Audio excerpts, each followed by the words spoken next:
அதுக்கு மசியலனா சண்டை நெகிழும். ஒருவேளை புதிய சிங்கம் வெற்றி பெற்றுச்சுன்னா பழைய சிங்கத்தை வேற எல்லைக்கு துரத்தி விட்டுரும். புதிய சிங்கம் காட்டோட புதிய ராஜாவா இருக்கும். பழைய சிங்கத்தோட துணைகளையும் தன்னோடதா ஆக்கிக்கும். அதே நேரத்துல பழைய ஆண் சிங்கத்தோட குட்டிகளை கொன்றுடும். சிங்கம் எப்பவுமே குடும்பத்தோட வாழும். ஒரு குடும்பத்துல ஒரு ஆண் சிங்கமும் 5-6 பெண் சிங்கங்களும் சில ஆண் பெண் சிங்க குட்டிகளும் இருக்கும்.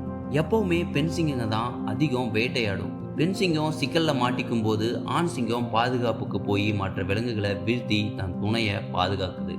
பெண் சிங்கம் கொண்டு வர இறைச்சியை முதல்ல ஆண் சிங்கம் சாப்பிட்டு தான் தன்னோட குட்டிகளுக்கு கொடுக்கும். சிங்கங்க வேட்டையாடிய இரைய எலும்பு வர முழுசா சாப்பிடாது. மற்ற விலங்குகள் சாப்பிட்ற வகையில மிச்சம் வைக்கும். பசியாறிய சிங்கம் சில நாட்கள் வேட்டையாடாது. அந்த சமயத்துல எந்த விலங்கு பக்கத்துல வந்தாலும் வேட்டையாடாது. கடுமையான கோடைக்காலம் வரும்போது அனைத்து விலங்குகளும் பல கிலோமீட்டர் தொலைவுக்கு இடம்பெயர்ந்து போயிடும்.